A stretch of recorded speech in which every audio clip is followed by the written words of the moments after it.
Hello friends, this is Sia. Welcome back to my channel Study Lover Sia and welcome back to the Hindu Daily Articles and Current Affairs. So let's get started. तो आज हम लोग देखेंगे दो articles और जो कि जिसमें पहला आर्टिकल क्या है, ये है सेडिशन लॉ के ऊपर। सेडिशन लॉ के बारे में है। सेडिशन लॉ यानी राजद्रोह कानून होता है। हमारे देश में कई सारे लोगों के ऊपर लगाया भी जा चुका है, जैसे कि कन्हैया कुमार ले लेते। कन्हैया कुमार के ऊपर भी ये क्या सेडिशन लॉ लगाया गया है। तो और भी कई सारे लोग हैं। तो सबसे पहले हम लोग समझ लेते हैं सेडिशन लॉ होता क्या है, जिसको हिंदी में क्या कहते हैं, राजद्रोह कानून। जिससे हमें पता चल रहा है कि जब कोई व्यक्ति देश या फिर अपने नेता यानी सरकार के अगेंस्ट कुछ ऐसे बातें कहता है, लिखता है या फिर इशारे करता है जिससे क्या होते हैं, दंगा भड़कते हैं या फिर जो पब्लिक पीस होती है वो डिस्टर्ब होती है, तो ऐसे लोगों के ऊपर सेडिशन लॉ लगाया जाता है।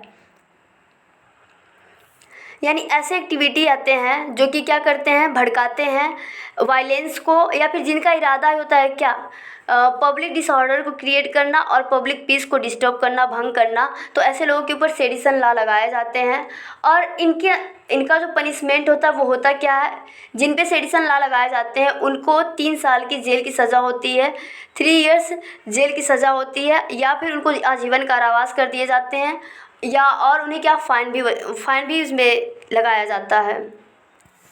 सेडिशन लॉ सबसे पहले 17वीं शताब्दी में 17th सेंचुरी में इंग्लैंड में लाया गया था और ये ओरिजिनली ड्रॉप्ड किया गया था 1837 में थॉमस मैकॉले के द्वारा। 1837 में इसे ओरिजिनली ड्रॉप्ड किया गया था थॉमस मैकॉले के द्वारा और इंडिया में इसे 1870 में लाया गया था, यानी 1870 में लाया गया था। और तब से ये सेडिशन लॉ हमारे देश में चलती आ रही है। तो इसी पे आजकल डिस्कस चल रहा है कि ये कॉन्स्टिट्यूशनल है या अनकॉन्स्टिट्यूशनल है। इसे जो है क्या कर देना चाहिए, अनकॉन्स्टिट्यूशनल बना देना चाहिए। और ये जो सेडिशन लॉ है ये कहाँ से आया था, इंग्लैंड से आया था, लेकिन इंग्लैंड में ही अब ये सेडिशन लॉ नहीं है क्योंकि वहाँ पे डेमोक्रेसी को क्या किया जाता है, प्रायोरिटी दी जाती है।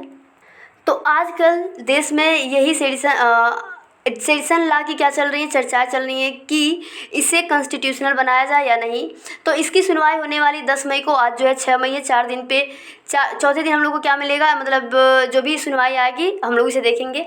अब इसके बाद जो है देखते हैं इसे क्यों अनकॉन्स्टिट्यूशनल बनाया जा रहा है, क्यों कहा जा रहा है कि अब इसे ख़त्म कर देना चाहिए। इंडिया को आज़ाद हुए 70 साल हो गए, 75 साल हो चुके हैं, फिर भी ये लॉ अभी हमारे देश में चलता आ रहा है। अब इसे ख़त्म कर देना चाहिए। क्यों कहा जा रहा है ऐसे, क्योंकि ये क्या करता है, हमारे पर्सनल लिबर्टी को, जो हमारी मतलब स्वतंत्रता है, किसकी स्वतंत्रता, 19A जो हमें बताता है, आर्टिकल 19A हमारी जो स्वतंत्रता देता है बोलने की, उसे क्या करता है, ये वायलेट करता है, उस पर इफेक्ट डालता है, उसके अगेंस्ट है, ये हमें स्वतंत्रता नहीं देता है। तो इसलिए इसे क्या कर देना चाहिए, ख़त्म कर देना चाहिए। तो इसके पक्ष और विपक्ष दोनों में क्या है, लोग बोलने वाले हैं। केदारनाथ यानी 1962 जो जजमेंट था उसमें केदारनाथ ने क्या कहा है कि ये क्या करता है, बैलेंस बनाए रखता है सिक्योरिटी ऑफ स्टेट में, यानी राज्य की सिक्योरिटी में और राइट ऑफ फ्री स्पीच और बोलने की स्वतंत्रता में भी क्या करता है, ये बैलेंस बनाए रखता है। यानी हमारे पास स्वतंत्रता है कि हम सरकार की आलोचना कर सकते हैं, सरकार की आलोचना कर सकते हैं, तो इसे भी बनाए रखता है और सिक्योरिटी को भी बनाए रखता है। फिर इसी के विपक्ष में क्या बातें आती हैं कि जो सेक्शन 124A है, सेक्शन 124A है, वो क्या कर दे, क्या अपने आप में अनकॉन्स्टिट्यूशनल, असंवैधानिक है। तो इसलिए इसे ये क्या नहीं कर सकता है, ये साइलेंस नहीं कर सकता है, यानी शांति नहीं बनाए रख सकता है और हमारी पर्सनल लिबर्टी को हमसे दूर करता है। यानी पक्ष विपक्ष में दोनों बातें चल रही हैं। तो अब ये 124A है क्या, जो सेडिशन लॉ है, इसे 124A में रखा गया है, IPC यानी 124 सेक्शन 124A IPC में रखा गया है। तो यही है हमारा सेडिशन लॉ। अब हम लोग बढ़ते हैं नेक्स्ट आर्टिकल की ओर। नेक्स्ट आर्टिकल हमारा है इंडिया और फ्रांस के रिलेशन के बीच। ये जीएस पेपर 2 के IR से रिलेट कर सकते हैं इसको हम। ये IR से है, इंटरनेशनल रिलेशन। तो इसमें जो है अभी हाल ही में हमारे देश के प्रधानमंत्री फ्रांस को गए थे। फ्रांस को इन्हीं 3 देशों में इन्होंने यात्रा की है वहाँ पे। तो जो है वहाँ पे ये बातें हुई हैं मोदी और मैक्रॉन के बीच में। मैक्रॉन यानी फ्रांस के राष्ट्रपति इमैनुअल इमैनुअल मैक्रॉन के बीच बातें हुई हैं कि अब क्या करेंगे, हम लोग अपने रिलेशंस को बढ़ाएंगे और साथ साथ मिलकर के क्या करेंगे, काम करेंगे। ऐसा इन्होंने सहमत दिखाया है, दोनों के बीच में सहमति हुई है। तो देखते हैं वो क्या क्या काम है जिन पे ये दोनों लोग मिलकर के काम करेंगे। तो ये जो है, इसमें जो डिस्कशंस हुआ है वो बायलैटरल और प्रेस ग्लोबल इश्यूज़ पे भी हुआ है, यानी द्विपक्षीय मुद्दों पर भी और वैश्विक मुद्दों पर भी क्या हुए, डिस्कशंस हुए। तो वैश्विक मुद्दे क्या हैं, जिनमें कन्फ्लिक्ट जो चल रहा है यूक्रेन और रसिया के बीच में, उस पर डिस्कशन हुए हैं, और जो इंडो पैसिफिक की सिचुएशन है उस पर हुए हैं, और टेररिज्म पे। तो इन सारे ग्लोबल इश्यूज़ पे क्या हुए हैं, डिस्कशन हुए हैं।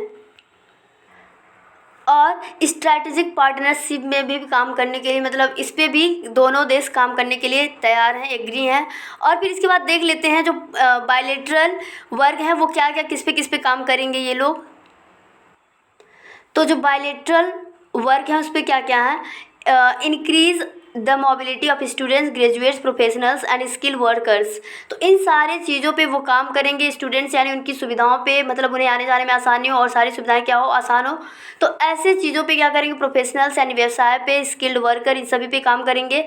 और इसके साथ साथ क्या करेंगे, अपने प्रयास को स्ट्रेंथन करेंगे, मजबूत बनाएंगे। किस प्रयास को, जो इरेगुलर माइग्रेशन है उसके कॉम्बैट के लिए, यानी उनकी सुरक्षा के लिए क्या करेंगे, अपनी प्रयास को मजबूत बनाएंगे। तो जो है इरेगुलर माइग्रेशन क्या होते हैं, माइग्रेशन यानी प्रवासी जो एक देश से दूसरे देश में आते जाते रहते हैं, उन्हीं को इरेगुलर माइग्रेशन कहते हैं। तो हम लोग देख लेते हैं, अगर हम दो देश के रिलेशन की बात करते हैं तो उसमें सबसे ज़्यादा महत्वपूर्ण टॉपिक जो होता है वो डिफेंस से होता है। किससे होता है, डिफेंस से होता है। तो फ्रांस और इंडिया के बीच में, फ्रांस और इंडिया के डिफेंस के बीच में क्या चलते हैं, एक्सरसाइज होते हैं। तो उन एक्सरसाइजेज का क्या नाम है, देखते हैं। इंडिया और फ्रांस के आर्मी के तीन, जैसे कि मतलब तीन पार्ट होते हैं डिफेंस के, तो उन तीन पार्ट में तीन एक्सरसाइज होते हैं। तो इंडिया और फ्रांस के जो आर्मी है उनके बीच में जो एक्सरसाइज होता है उसका क्या नाम है, शक्ति है। उसे हम क्या कहते हैं, शक्ति है, जो कि आर्मी के बीच में होगा, यानी इंडिया के आर्मी और फ्रांस के आर्मी के बीच। और जो इंडिया के नेवी और फ्रांस के नेवी के बीच में जो एक्सरसाइज होता है वो उसका क्या नाम है, वरुण है। उसका क्या नाम है, वरुण है। और जो इंडियन एयरफोर्स और फ्रांस के एयरफोर्स के बीच में एक्सरसाइज होता है उसका क्या नाम है, गरुड़ है। ये सारे इंडियन नेम हैं, इसे हम आसानी से याद कर सकते हैं। कैसे, शक्ति यानी आर्मी, वरुण यानी नेवी, गरुड़ एयरफोर्स। तो ये तीन हमारे क्या हैं, एक्सरसाइज है जो दोनों देशों के बीच में चलते हैं। और अभी हाल ही में जो क्या है, इंडिया मतलब फ्रांस से सबमरीन लेने वाला है। और अगर बात करें ग्लोबल एजेंडा की जिस पे इंडिया और फ्रांस मिल करके काम करेंगे, तो वो क्या है, क्लाइमेट चेंज है। और फिर क्या है, बायोडाइवर्सिटी है, बायोडाइवर्सिटी पे भी काम करेंगे। रिन्यूएबल एनर्जी है, रिन्यूएबल एनर्जी पे भी काम करेंगे। और टेररिज्म पे भी काम करेंगे, साइबर सिक्योरिटी पे भी काम करेंगे, और डिजिटल टेक्नोलॉजी पे भी काम करेंगे। तो आई होप कि आपको समझ में आया होगा। प्लीज़ अगर आपको इस वीडियो से रिगार्डिंग कोई भी सजेशन है या फिर आपको लगता है यहाँ पे सुधार करनी चाहिए, तो प्लीज़ मुझे ज़रूर सजेस्ट करिए। Thanks for watching my video. Thank you.